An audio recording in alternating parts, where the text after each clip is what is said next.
Corona virus के चलते भारत में स्कूल मार्च के मध्य से बंद थे, लेकिन अब केंद्र सरकार ने 15 अक्टूबर के बाद से स्कूल खोलने की इजाजत दे दी है। सोमवार को शिक्षा मंत्रालय ने राज्यों और केंद्र शासित प्रदेशों को चरणबद्ध तरीके से स्कूल खोलने के लिए कहा है। हालांकि स्कूल कब खुलेंगे इसका फैसला वहां की सरकारें ही तय करेंगी। दिल्ली सरकार ने 31 अक्टूबर तक स्कूल बंद रखने के आदेश दिए हैं। वहीं उत्तर प्रदेश में कोरोना की स्थिति को देखते हुए वहां का जिला प्रशासन तय करेगा कि स्कूल कब खोलना है। सोमवार को शिक्षा मंत्री डॉक्टर रमेश पोखरियाल निशंक ने स्कूल खुलने के विषय में गाइडलाइंस जारी करते हुए ट्विटर पर वीडियो पोस्ट किया।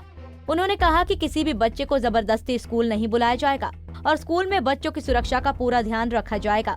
स्कूल कॉलेज के क्या नियम होंगे, बच्चों की हाजिरी कितनी जरूरी होगी और स्कूल को बच्चों की सुरक्षा के लिए क्या इंतजाम करने होंगे, ये थोड़ी देर में बताते हैं। पहले सुन लेते हैं कि केंद्रीय शिक्षा मंत्री ने छात्रों को क्या संदेश दिया।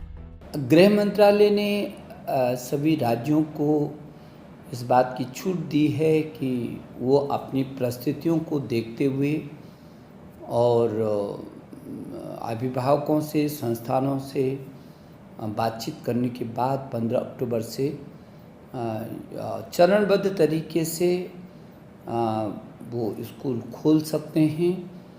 और मैं ये समझता हूँ कि गृह मंत्रालय के इस निर्देश के बाद, इस फैसले के बाद शिक्षा मंत्रालय भारत सरकार ने बृहद गाइडलाइन तैयार की हैं, जिसमें सुरक्षा और दूरियों को पूरी तरीके से ध्यान में रखते हुए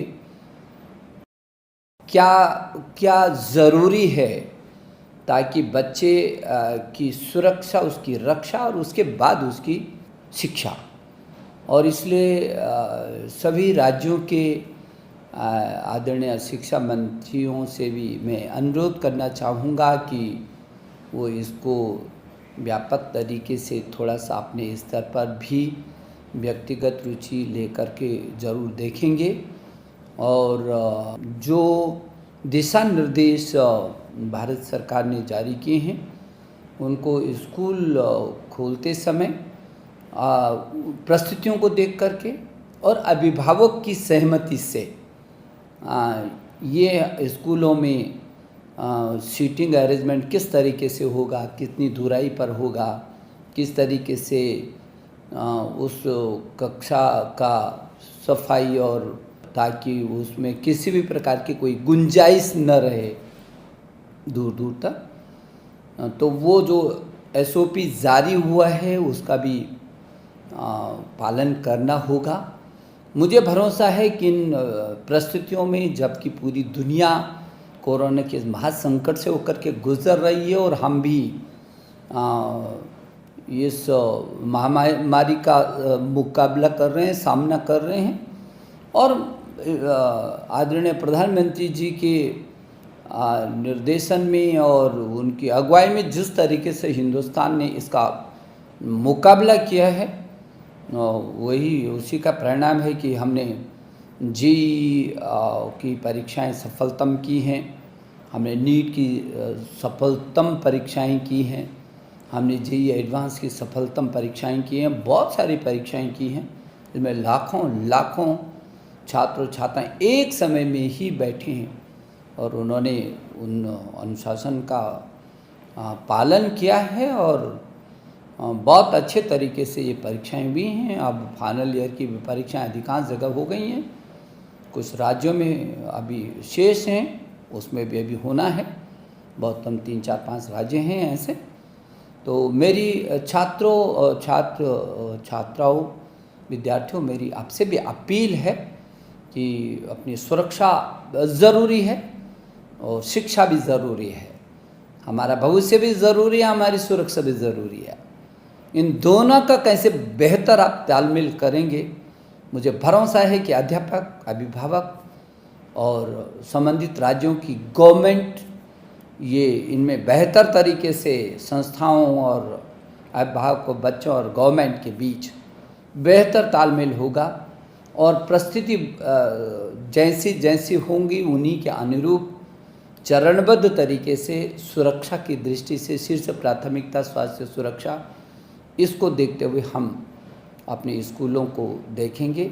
ऑनलाइन एजुकेशन जारी रहेगा और किसी बच्चे को ज़बरदस्ती स्कूल में न तो बुलाया जाएगा, हाँ उनका पालन अभिभावक चाहेंगे कि बच्चों को स्कूल में जाना है और स्कूल में भी पूरी सुरक्षा सुनिश्चित करने की जिम्मेदारी संबंधित स्कूल का प्रबंधन की है। तो मुझे भरोसा है कि हम इसको बहुत बेहतर तरीके से करेंगे और ये जो संकट आया है इसका हम लोग अच्छे से मुकाबला करेंगे। मेरी आपको सबको बहुत सारी शुभकामनाएं। आपको बता दें कि इससे पहले केंद्र सरकार ने अनलॉक लागू करते हुए 21 सितंबर से 9वीं से 12वीं कक्षा के छात्रों के लिए स्कूल खोलने की इजाजत दी थी। अब अगर राज्य सरकार चाहे तो छोटे बच्चों के स्कूल भी खुल सकेंगे और इसमें शिक्षा मंत्रालय की मंजूरी की भी कोई जरूरत नहीं होगी। आइए जानते हैं शिक्षा मंत्रालय ने स्कूल खोलने को लेकर क्या गाइडलाइंस जारी की है। बच्चों की अटेंडेंस कितनी है जरूरी? बच्चों की स्कूल में उपस्थिति जरूरी नहीं होनी चाहिए और ये पूरी तरह से माता पिता की सहमति पर निर्भर होना चाहिए। जो बच्चे स्कूल वापस नहीं जाना चाहते हैं वे ऑनलाइन कक्षाओं में भाग ले सकते हैं। अगर माता पिता अपने बच्चों को स्कूल भेजने का फैसला करते हैं तो भी वे हर दिन स्कूल नहीं जाएंगे। अटेंडेंस एक दिन छोड़कर या 2 दिन बाद लगेगी। स्कूल फ्लेक्सिबल अटेंडेंस और सिक लीव पॉलिसी की व्यवस्था अपनाए। अगर कक्षा में ज्यादा बच्चे हैं तो स्कूल 2 शिफ्ट में लगेंगे। स्कूल की क्या होगी जिम्मेदारी? स्कूल को पूरी बिल्डिंग जिसमें वो सभी स्थान जैसे कि फर्नीचर, बिजली के उपकरण, स्टेशनरी, स्टोरेज, पानी की टंकी, किचन, वॉशरूम, लैब, लाइब्रेरी वगैरह का डिसइंफेक्शन सुनिश्चित करना होगा, जिनसे बच्चों का प्रत्यक्ष अप्रत्यक्ष रूप से संपर्क होता है। इंडोर में पर्याप्त मात्रा में स्वच्छ हवा यानी कि वेंटिलेशन की उपलब्धता भी करनी होगी। स्कूल को नए नियम की जानकारी पेरेंट्स को देना आवश्यक होगा और साथ ही साथ उस नियम को स्कूल परिसर में डिस्प्ले भी करना होगा। स्कूल के क्या होंगे नियम? स्कूल में छात्रों, शिक्षकों और कर्मचारियों के लिए मास्क पहनना अनिवार्य होगा। स्कूल में सभी को स्वच्छता का ध्यान रखना होगा। आपस में 6 फीट की दूरी बनाए रखना होगा। छात्रों का आपस में खाना, कॉपी किताबें या खिलौने शेयर करने में मनाही है। कक्षा 1 से कक्षा 5 तक के छात्र को स्कूल बैग लाने के लिए ना कहा जाए। हो सके तो उनका सामान स्कूल में रखा जाए। माता पिता अपने वाहन से ही बच्चों को स्कूल छोड़े और वापस लेकर जाएं। ऑनलाइन डिस्टेंस लर्निंग को प्राथमिकता और बढ़ावा दिया जाएगा। स्वास्थ्य और सुरक्षा के लिए शिक्षा विभाग की एसओपी के आधार पर राज्य अपनी एसओपी तैयार करेंगे। जो भी स्कूल खुलेंगे उन्हें अनिवार्य रूप से राज्य के शिक्षा विभागों की एसओपीज का पालन करना होगा। स्कूल खुलने की शुरुआती 2-3 हफ्तों में कोई असेसमेंट नहीं होगा। बूढ़े टीचर, कर्मचारी और कंटेनमेंट जोन में रहने वालों को स्कूल में प्रवेश नहीं करने दिया जाएगा। हमसे जुड़े रहने के लिए हमारे YouTube चैनल को सब्सक्राइब करें और नई वीडियो की नोटिफिकेशन के लिए बेल आइकॉन को दबाएं। अगर आप ये वीडियो Facebook पर देख रहे हैं तो लाइक जरूर करें और ज्यादा से ज्यादा शेयर करें। धन्यवाद।